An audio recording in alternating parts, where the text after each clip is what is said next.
These are Brian Griffin's worst ever moments on Family Guy. Okay, so the episode starts with Brian being tasked with bailing Peter out of jail because where else would he be on a Friday night? But he lightens the experience by hitting on a woman who's also waiting there. When she says she's missing a Democratic Party fundraiser, Brian, of course, lies about his interests. I promised Barry I'd be there. I call him Barry. You probably know him as Barack. Despite the lame, obvious lie, he still manages to score the girl's phone number. Man, how does he do it? A week later, and things must have worked out well because Brian is in love. Again. Lois is right to have her doubts, but Brian looks to prove the relationship is genuine by calling her up and asking her on a real date. Despite having to remind her of his full name, the call seemed like it went well. Well, guess who has a date on Saturday? Not me. Cheer up, Brian. Maybe your good friend Barry can set you up. While drinking his sorrows away, Brian sadly tells Peter that he'll never meet the right woman. So Peter suggests he join Quagmire's community class for picking up women, with Brian asking why he'd never heard of this before. Because Quagmire forbids us to tell you about his life. As you may recall, he hates you. Right. Thanks for the reminder. At the community center, we see firsthand the kind of advice he gives to these hopeless bunch of saps. How many of you guys think a woman is looking for Prince Charming? Wrong! They're looking for bastards like me! Quagmire isn't looking for wife material, he's looking to be next morning's regret. Now when Brian finally arrives, Quagmire isn't too keen on him being there but can't do much because Brian's now a paying customer. The group goes out to a club where Quagmire makes Brian hit on a girl who, we'll say, isn't his type. Are those highlights in your hair or potato chips? Highlights! Okay. When Brian returns home, he's dressed like the absolute worst person you know, stating Quagmire says he needs to look flashy to attract girls.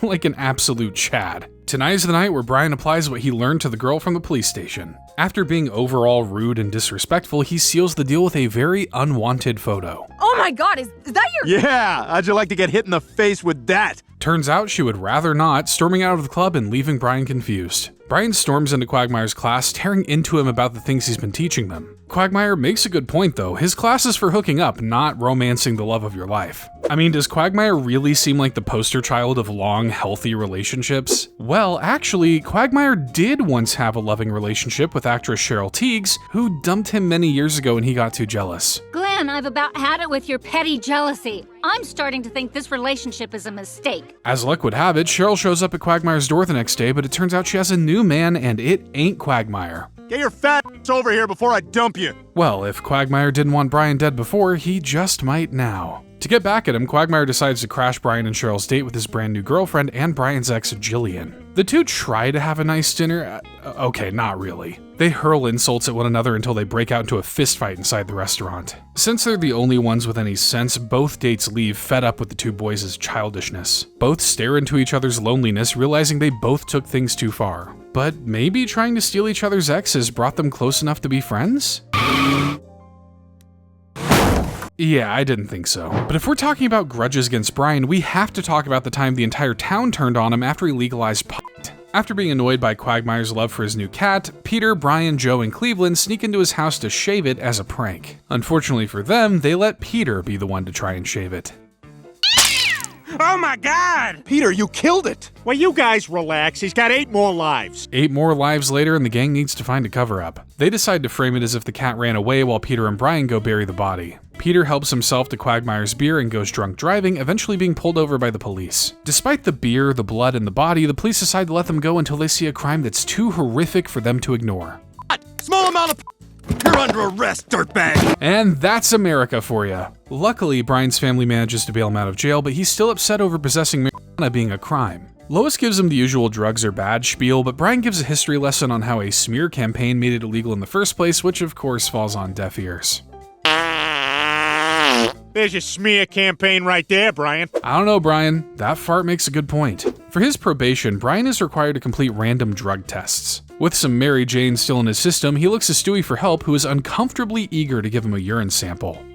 You don't have to be naked for this. But I don't have to not be naked for it either. Lois catches them in a very compromising position, but Brian remains steadfast in his displeasure with how marijuana is illegal despite being less damaging than alcohol. That's not an endorsement, I'm just quoting the dog. Lois thinks it's time for a change, and Brian couldn't agree more. It's time for Quahog to legalize marijuana. Brian begins his campaign by yelling like a politician, but just like many politicians, no one seems to care what he has to say. Stewie decides to help him using the only method to truly get your message across, through song. A bag of weed, oh everything is better with a bag of weed. It's the only help that you'll ever need. Honestly, if the song is catchy enough, you can get me to agree with you on anything. Brian's Tony Award-winning performance actually works, with Mayor West making marijuana legal to the celebration of many. And it's made everything just so great.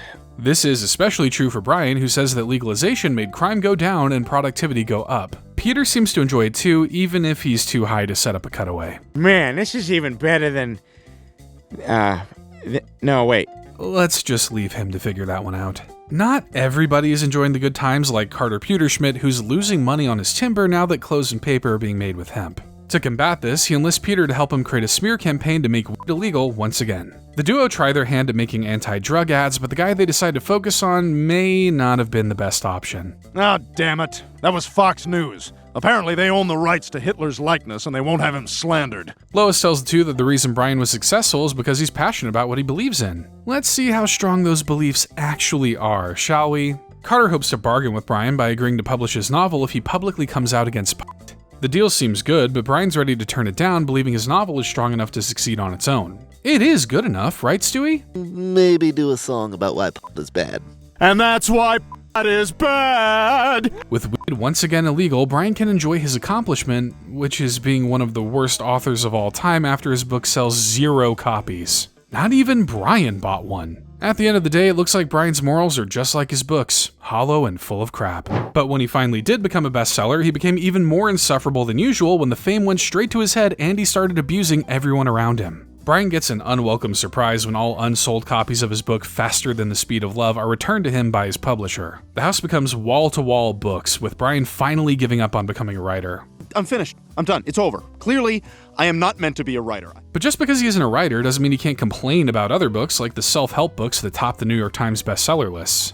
I tell you, I could crap one of those things out in a night. I'm gonna tell Mom you said crap. Stewie convinces Brian to give it a shot and write a thoughtless book, and within 3 hours, Brian does manage to crap one out, calling it Wish It, Want It, Do It. I can see the movie adaptation already. Lo and behold, Stewie manages to get it published despite it being the worst thing Brian has written. The takeaway?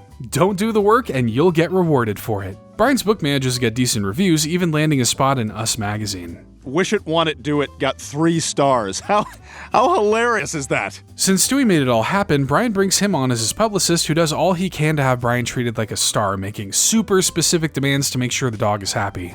Come on, he's an author, not a Twitch streamer. The fame starts to get to Brian's head as he becomes dismissive to fans who he isn't attracted to. What's your name? It's Jan.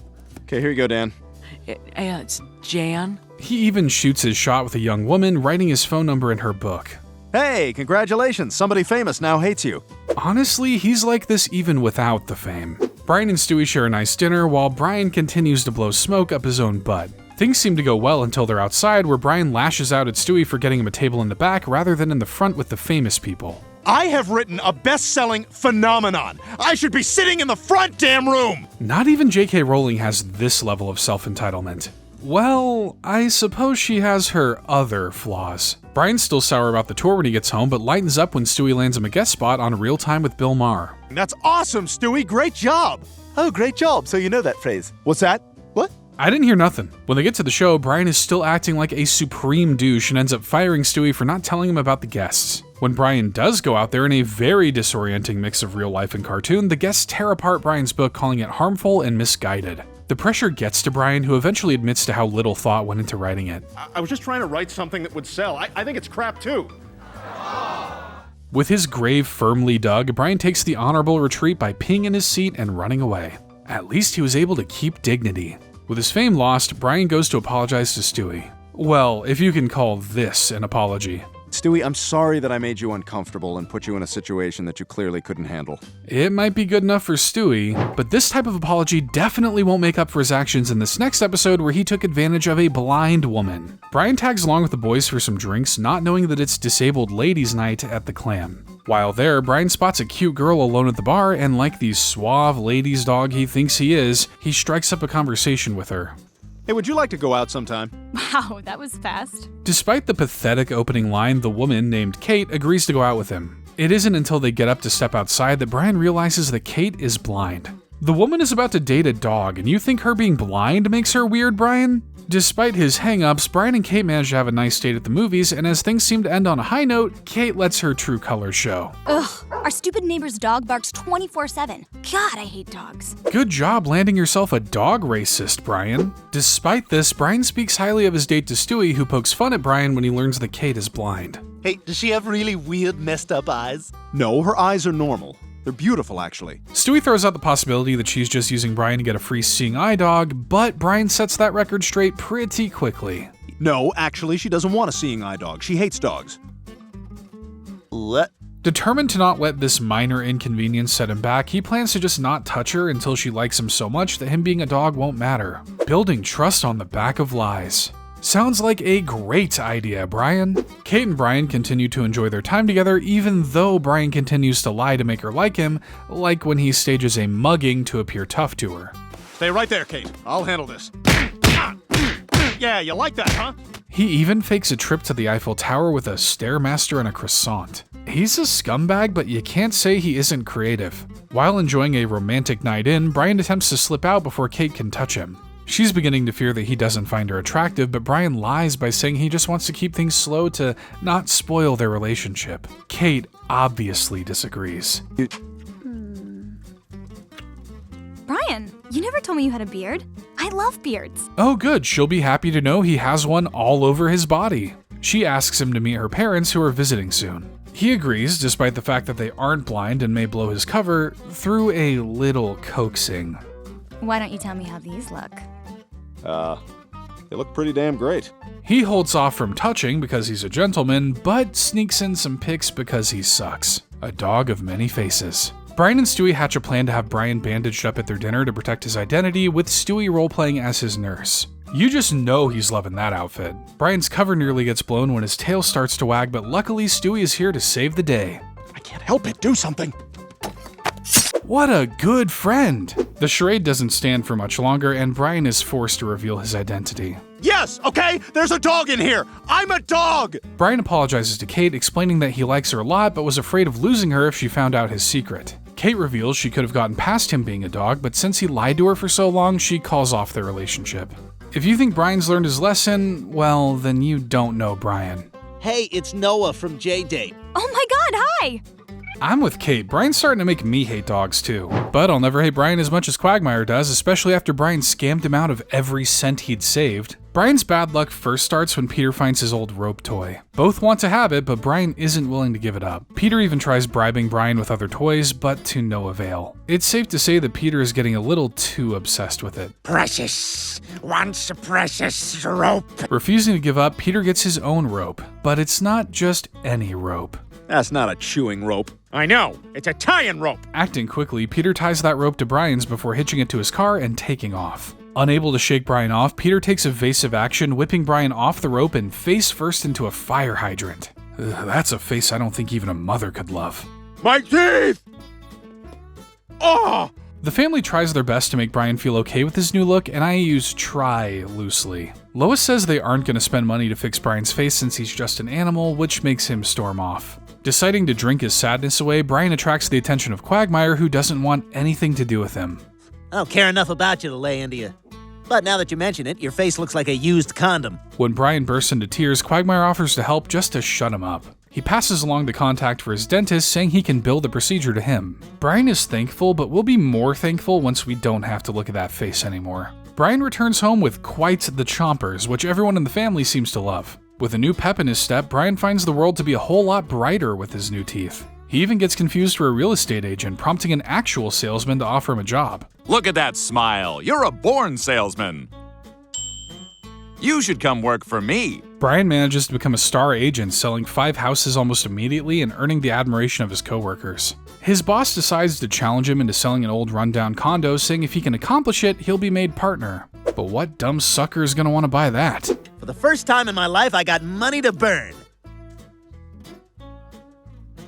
I don't think I like that smile. Brian puts his plan into motion, buttering up Quagmire by paying him back the money he owes for the dental surgery. Brian just wishes he could find another way to pay Quagmire back, hinting that he may have a property deal he can slide his way. All I can say is, underpriced waterfront property that's guaranteed to appreciate in value. Bringing the guys together, Brian shows them a fancy video package showing off the condo, but when Quagmire says he'd like to see it first, Brian lies about another buyer to pressure him into making a snap decision. Okay, I'll take it. All right, you won't be sorry. Something tells me Quagmire is going to be very sorry. When the gang goes to check out the property, they find it to be a rundown dump. Quagmire is furious, but Joe finds a clause in his contract that says he has 72 hours to back out of the deal. But when they arrive at the realtor's office, Brian is nowhere to be found. Well, he's actually hiding out in the vent, and for the next 72 hours, he needs to stay away from Quagmire. Brian goes to hide out in a motel, but Quagmire is one step ahead of him. Welcome home. I've always wanted to do that. How come when Quagmire does that, it's cool, but when I do it, girls call the cops on me? Quagmire yells at Brian for screwing him over, especially considering all the help he gave the dog when he needed it most. Brian apologizes, talking just long enough to run out the clock. And that is 72 hours. Enjoy your crap hole, dumb. You son of a... I don't want to condone violence, but he really had that one coming. But someone who didn't have it coming was Brian's son, who ended up being used by his dad, who wanted nothing to do with him until he was famous. Brian receives a call from his son Dylan, who you may have forgotten exists because so has Brian. Determined to let it go to voicemail, Stewie swoops in to force Brian to be an actual parent. Hey, Dylan. Hey, it's Stewie. Yeah, I'm right here with your dad. It turns out that Dylan is coming to Quahog, and after some butting in from Stewie, Brian agrees to meet him for lunch. Father of the year right here. When the day comes, Brian gets cold feet about going through with it. Yet when the news explains that Dylan is starring in a new TV show being filmed in Quahog, Brian has a change of heart. Brian? Now with something to gain, Brian is overenthusiastic in reconnecting with Dylan. Brian not so subtly hints that he's using Dylan to get a job as a writer on his show, which Dylan half-heartedly agrees to. Landing a gig in the writer's room, Brian tries to upend the show by suggesting extreme ideas that he thinks make him sound smarter than he actually is, when really, it makes him sound like a psychopath. Art is scary. This is writing, man. The viewer wants to be... Are you saying my 9-year-old daughter wants to be... Maybe Brian should be kept as far away from kids as possible. Brian's meddling in the show goes far enough when he changes the scripts too much to make them edgy. Yesterday you had Dakota give herself an abdomen punch abortion during her volleyball tournament. This leads to the director firing Brian, and when Brian begs Dylan to keep him on, his son wises up and realizes he's just being used to advance Brian's career. You're a terrible father. I never want to see you again. Wish I could feel bad for him, but his son is totally right. Brian follows the tradition of all other sad, deadbeat dads by drinking whiskey in the morning. Upset with how he treated Dylan, he only just now realizes how lucky he was to have Dylan in his life again. Stewie convinces Brian to make amends with Dylan face-to-face to save his relationship. Even though Brian is banned from the studio, he still tries his best to get in. Well, you know what? I'm sorry too. For what? For this! Well, you get points for trying, buddy. Working his way into the cast as his iconic character Zach Sawyer, Stewie improvs a message to Dylan during a scene, letting him know his dad is sorry for how he treated him all these years. He manages to convince Dylan to give his dad another chance before disappearing into the day like the blonde guardian angel he is. I'm Zach Sawyer, and I go where I'm needed.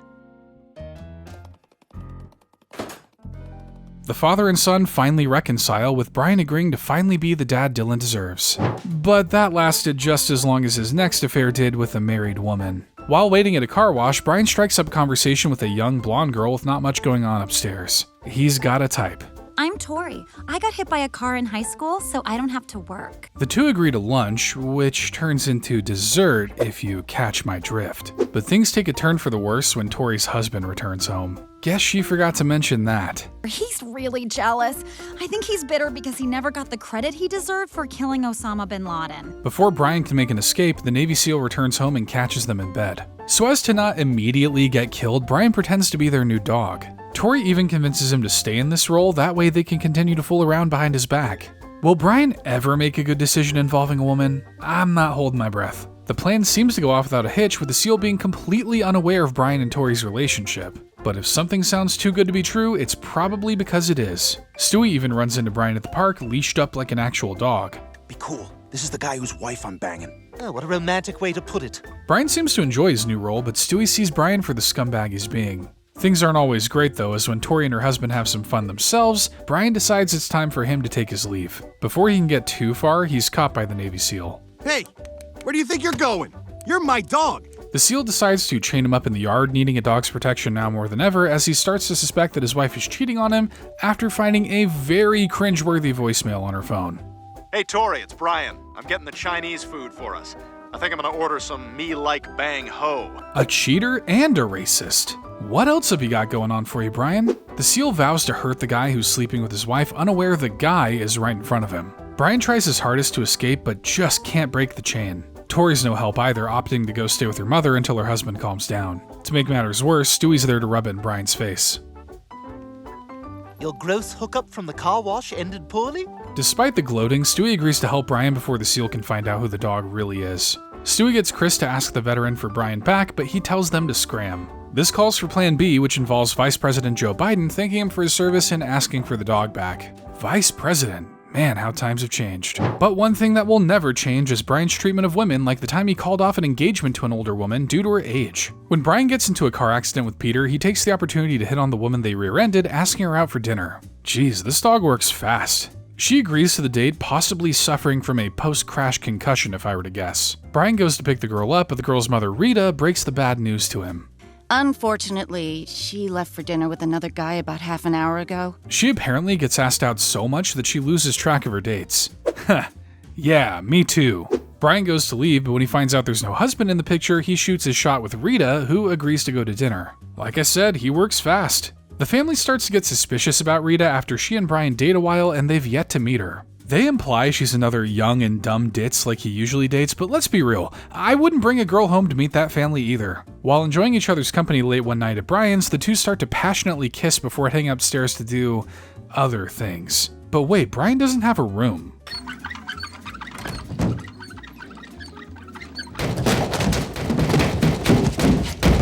I'm sure he'll be fine. The next morning, Brian tries to sneak Rita out of the house but runs into Lois. The two exchange greetings, but once Rita goes to wait in the car, Lois gets her true feelings out. What? What do I think? She's 100! She asks for her age, but Brian says it doesn't matter. He doesn't know either. Brian decides to invite Rita to dinner so they can all see what a lovely woman she is. The dinner starts out okay, but eventually gets awkward, especially with Peter asking loaded questions to try to sneakily figure out Rita's age. After a while, he gives up on subtlety and goes right for the throat. How old are you? How old are you? 50! Okay, I'm 50! Happy now! Rita leaves in tears, prompting Brian to berate the family for how they've acted about her age. He drives over to her house to comfort her, but she believes the family is right and they can't be together. Not satisfied with this, Brian shows just how serious he is about her. Will you marry me? What did you just say? Come on, you're only 50, you heard me. Will you marry me? She says yes, so it looks like we have a wedding on our hands. The family's shocked to hear the news, but they express their support for him if this is really what he wants, though Stewie still enjoys joking about her age. Hey, it's 4:30. Isn't there an early bird special you should be running off to? Despite his defense of Rita, her age does start to weigh on Brian's mind. When the two go to fool around in the dark, her age comes knocking, or in this case, snapping. Oh! Was that your... No!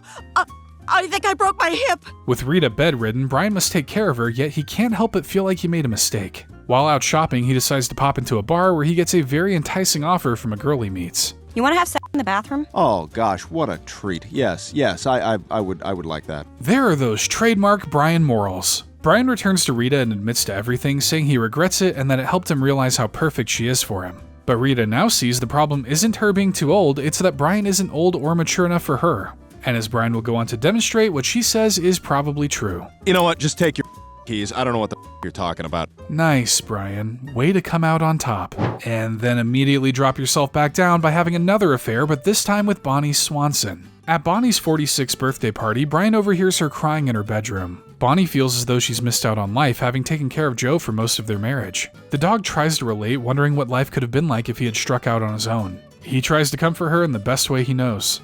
Why are you scratching behind my ear? I don't know. I thought it might make you feel better. But it works too well as the two share a quick but passionate kiss. They separate with Brian feeling guilty over kissing his friend's wife. Be for real though, whose wife hasn't this guy tried to kiss? Brian confesses to Peter what happened, who reminds Brian that Joe might kill him if he finds out, but he agrees to keep his secret. Honestly, if Peter does spill the beans, it's on Brian for being dumb enough to trust him. The two run into each other again while Bonnie and Joe are over, with both agreeing that it was a mistake and could never work out. Unfortunately, just as foretold, Peter lets it slip when the group is playing charades. Wait, I know it. The other night at your party, Brian kissed Bonnie. What? Maybe that's just a really long movie title. The next day, Brian goes to apologize to Joe, hoping they can still be friends. Joe seems to accept his apology, but when Brian's car randomly gets towed from the driveway, he seems a tad too giddy about it. Wonder who could be behind that? Joe isn't ready to let up just yet, even going so far as to drug Brian and put cute little booties on him while he's asleep. Ah! How do I walk? Are these forever? Brian's friends and family hold an intervention to try to get Joe to back off, but they get a little off topic when they remember the person they're defending is Brian. You're out of control. Even though Brian's been trying to do my wife for years, and on some level I hate him for it. They even insinuate that Bonnie acts a certain way to garner male attention, which makes Brian jump to defend her. Feeling judged by their peers, the two run off together in Brian's car. Hear that? That is the sound of not making an enormous mistake. And cue the gaslight coming on. Oh, they also have no money. Great start, you two. To get by, the pair get jobs at a dirty roadside diner where they both start to bicker and argue under the pressure. This is just the no food and sleeping in a car talking. We can make this work. Before they can figure out if that's true, Joe finds them at the diner through the power of love and the tracking chip in Brian's ear. Damn it, no wonder Peter's so good at hide and seek. Joe vows to not be so dependent on Bonnie and to always love and cherish her, which is enough for her to leap into his arms. All's well that ends well, I suppose, unless you're Brian. You're welcome. Well, these two might be even now, but Brian and Stewie definitely aren't, not after he murdered Rupert in the most brutal of ways. Stewie, Rupert, and Brian sit down one day for a Fast and Furious marathon, a 14-hour meditation on family, fast cars, and family. Yes, I know I said family twice, it's that important. The marathon proves to be rather taxing on Brian, who dips out for the bar when Stewie and Rupert talk too much. You're right, I bet he is on his period, whatever that means. By nightfall, Stewie's ready to tap out of the marathon himself, leaving Rupert to watch alone. After what I can only describe as a marital argument, the two hug it out and Stewie goes off to sleep. When the morning comes, Stewie finds Brian passed out on the couch and oh my god, that's Rupert's face! Stewie's bear is strewn across the entire living room with the remnants of the stuffed bear's carcass covering Brian's mouth. To get to the bottom of what happened, Stewie gently wakes up Brian. Murderer! You killed Rupert! Brian is beyond apologetic, realizing he must have mistaken Rupert for a chew toy while drunk. Unwilling to accept his apology, Stewie does the unthinkable and hits Brian where it hurts. Twitter, unfollow. Instagram, unfollow. Snapchat, unfollow. With the social media knife driven into Brian's heart, Stewie officially declares their friendship over. Brian learns that Stewie's off to Vermont to scatter Rupert's ashes and follows him to the bus station to tag along whether Stewie wants him to or not. Once in Vermont, Brian continues to follow Stewie through the wilderness despite Stewie's threats. I swear to God, do not take one step further or I will hit you. Well, he did ask him nicely. Brian asks why Stewie cares so much about a stuffed bear, but Stewie doesn't want to hear any of it. The two get into a brutal fistfight, with Brian undermining Rupert's importance in Stewie's life. He's not dead! He was never alive! You take those words back! Stewie admits Rupert was his best friend, which prompts Brian to admit that he didn't kill Rupert by accident, saying he was jealous and tired of Stewie treating a stuffed bear better than him. By this point, Stewie's furious rage has him choking Brian before he's tossed down a hill, injuring his ankle. After almost committing infanticide, Brian does a solid for Stewie and starts to drag him up the mountain. Despite what Rupert says, Brian can sometimes be a good dog. Brian still doesn't seem to understand why Stewie was so attached to Rupert, but he's literally been there from the very beginning. He was the most important thing in my life, and you willfully violated the sanctity and trust of our friendship when you destroyed him! With how mature and intelligent Stewie is, Brian can't understand why he would be so attached to something so childish. But unlike Brian, Rupert would have been around forever, and Stewie secretly fears the day he'll lose Brian. Weird thing to fear when you're a baby with a time machine, but I digress. Reaching the top of the mountain, Stewie tries to hold a ceremony for Rupert, but can't bring himself to do it. Leaving the eulogy in Brian's hands, or should I say paws, Brian finally understands the important role Rupert played in Stewie's life. As the two leave Vermont, Brian finds Stewie another stuffed bear, which serves as a good enough replacement for the old Rupert. Rupert! You've come back to me! This list may be about the bad Brian has done, but even bad dogs are capable of good things. Are there any terrible Brian moments we missed? Be sure to let us know in the comments. While you're down there, be sure to subscribe for more Family Guy videos, including ones on screen you can watch right now.